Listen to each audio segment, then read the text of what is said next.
What if the most irresistible flavor on earth wasn't really a flavor at all, but a chemical signal powerful enough to change the way your brain craves food? It hides in broth, cheese, tomatoes, mushrooms, seaweed, and noodles. It turns simple ingredients into something deeper, richer, and almost impossible to stop eating. Its name is umami. And just beneath that familiar savoriness lies another force, one that doesn't soothe the senses, but ignites them. A chemical fire so intense that people around the world actually seek it out on purpose. So why does the brain keep returning to flavors that feel so satisfying, so addictive, and sometimes even painful? Tonight, we uncover the science, the mystery, and the hidden power behind the world's most compelling taste. Chapter 1. The flavor you can't quite name. There are certain foods that don't just taste good. They seem to reach deeper than taste itself.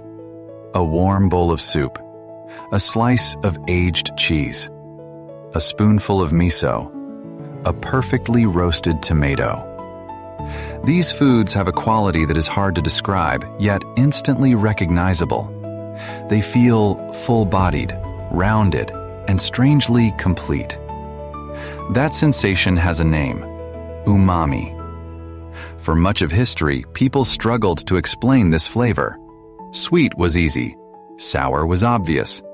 Salty and bitter were easy enough to identify too. But this fifth taste seemed to exist in a category of its own, subtle, layered, and persistent. It was the taste of depth, the taste of richness, the taste that made food feel finished. And that is part of what makes umami so powerful. It doesn't shout. It doesn't attack your senses. Instead, it quietly expands the experience of eating. It makes broth taste like it has been simmering for hours. It makes a simple dish feel indulgent. It makes you pause after one bite and immediately want another. Across the world, cultures discovered this long before science gave it a name.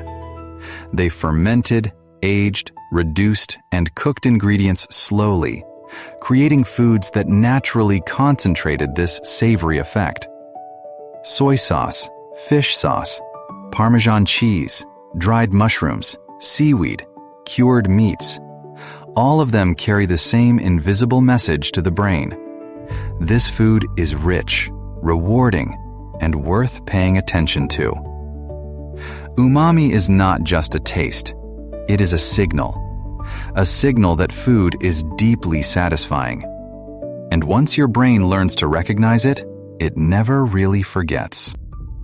Chapter 2. The Chemistry of Satisfaction.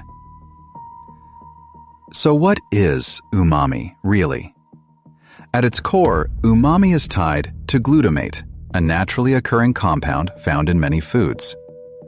Glutamate is not some strange artificial invention. It exists in tomatoes, cheese, mushrooms, meat, and countless fermented ingredients that humans have relied on for centuries. When scientists identified umami as a basic taste, they realized something important. The tongue was not just detecting sweetness or saltiness. It was detecting a signal related to protein and nourishment. In that sense, umami may have evolved as a kind of biological shortcut, a way for the body to identify food that carried real nutritional value. That is why umami feels so satisfying. It gives food a sense of substance. It tells the brain that this meal is complete, that it carries depth, that it is worth slowing down for. This is also where MSG enters the story. Monosodium glutamate, or MSG, is simply a food ingredient that delivers glutamate in a form that strongly enhances savory taste. For decades, it became one of the most misunderstood ingredients in modern food culture. But the science tells a very different story from the myths.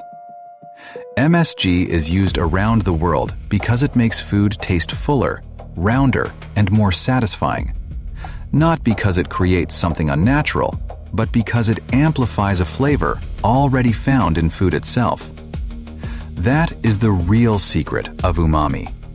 It is not about overpowering the palate. It is about completing the picture.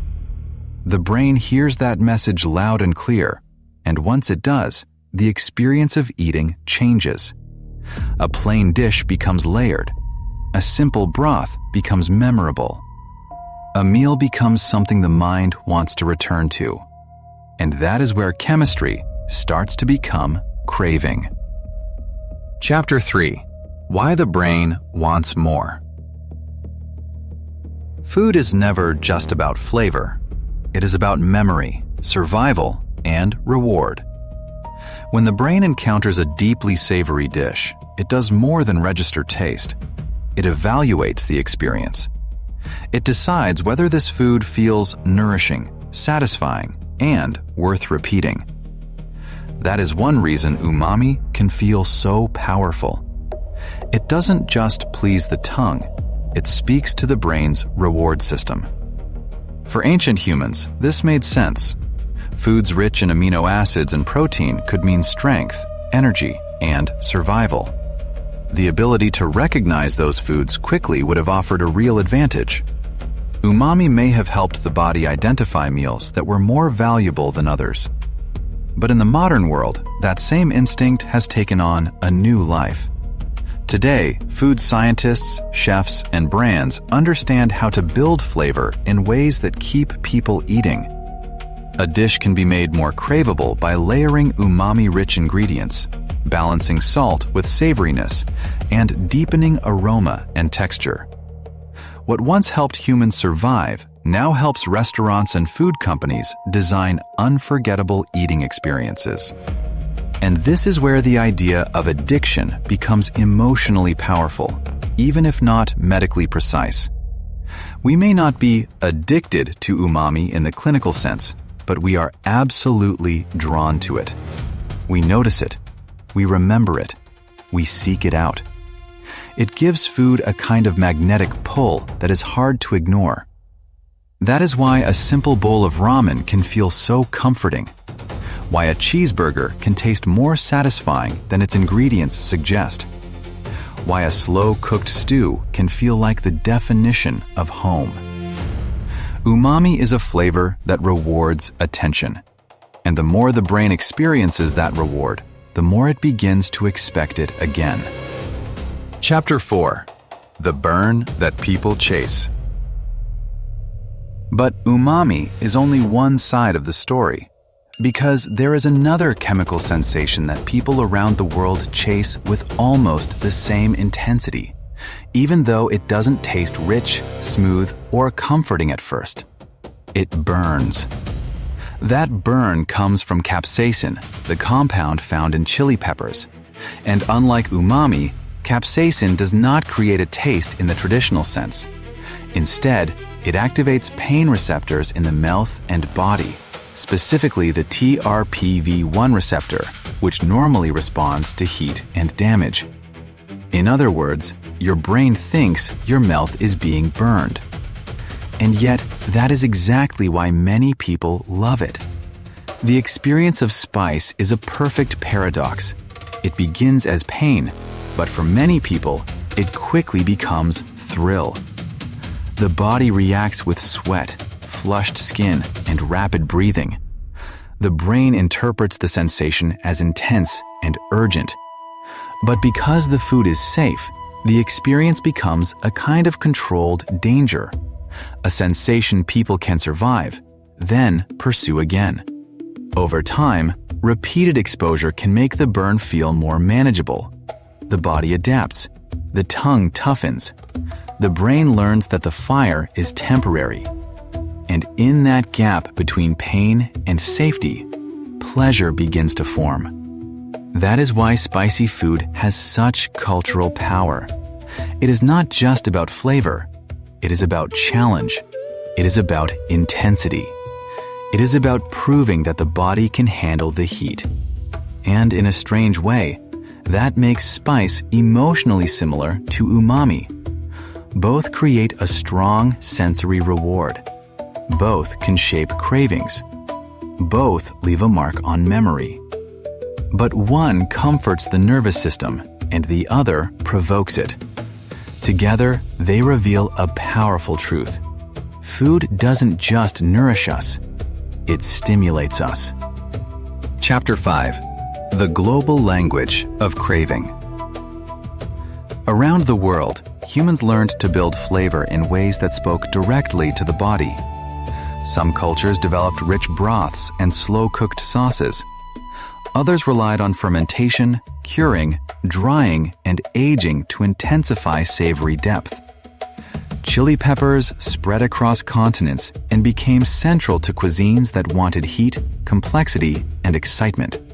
Long before anyone used the language of neuroscience, people were already engineering the emotions of eating.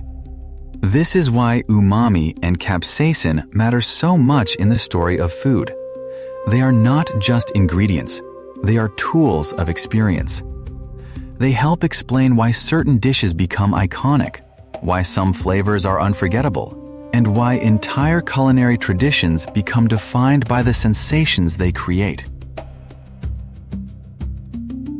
A spoonful of kimchi stew, a rich curry, a smoky barbecue sauce, a spicy noodle broth, a cheese-heavy pasta.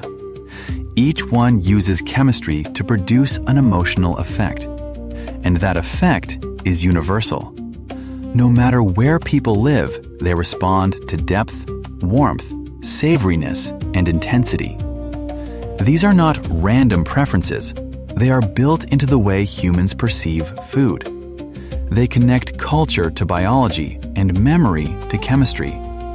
That is why food travels so well across borders. A flavor may start in one region, but the craving it creates can spread everywhere. And once that happens, the flavor stops being local. It becomes human. Chapter 6. The Myth and the Reality of MSG. For years, MSG became one of the most misunderstood ingredients in the world. It was blamed for causing headaches, discomfort, and a long list of health fears that were repeated so often they began to feel true. But the reality is far more ordinary and far less dramatic. MSG is simply a source of glutamate, the same flavor compound that occurs naturally in many foods. It is used because it enhances savory taste and makes food more satisfying. The controversy around MSG says as much about culture as it does about chemistry. When people fear an ingredient, they are often reacting to a story, not just a substance. A rumor can become a belief can become a warning, and a warning can reshape public perception for decades. But science has repeatedly shown that MSG is not the monster it was made out to be. It is a widely used ingredient around the world because it works. It deepens flavor. It improves balance. It makes food taste complete. That does not mean every person will enjoy it the same way, or that every food should be loaded with it. But it does mean the old mythology around MSG is far bigger than the evidence. And that makes MSG a perfect symbol for this episode. It is the ingredient that was misunderstood, feared, and eventually rediscovered for what it really is. A powerful flavor tool that reveals how closely chemistry and craving are connected. Chapter 7. The Future of Flavor.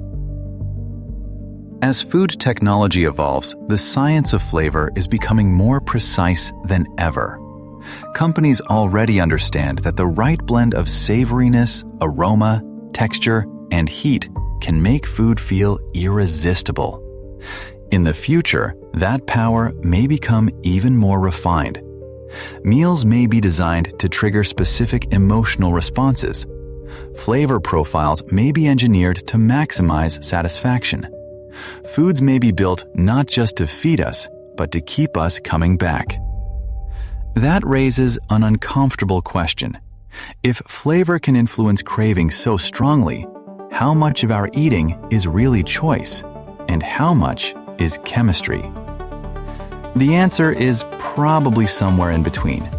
We choose food, but food also chooses us. It reaches into memory. It wakes up instinct. It rewards the nervous system.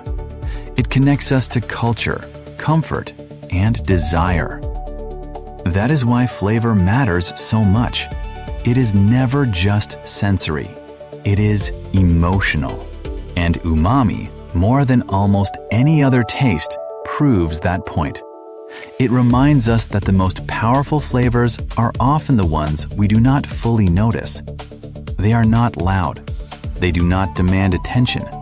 They work quietly, inside the brain, shaping what feels satisfying, what feels complete, and what we want to taste again. That is the hidden power of flavor. So the next time a broth tastes richer than expected, or a chili burn keeps you coming back for more, remember this: flavor is not just on the tongue. It is in the brain, in the nerves, and in the chemistry of craving. If you enjoyed this journey into the science behind umami and spice, subscribe to Plates of the Planet for more cinematic food documentaries that uncover the stories, cultures, and science behind what the world eats. And tell us in the comments, are you drawn more to the deep savoriness of umami or the fiery thrill of chili heat?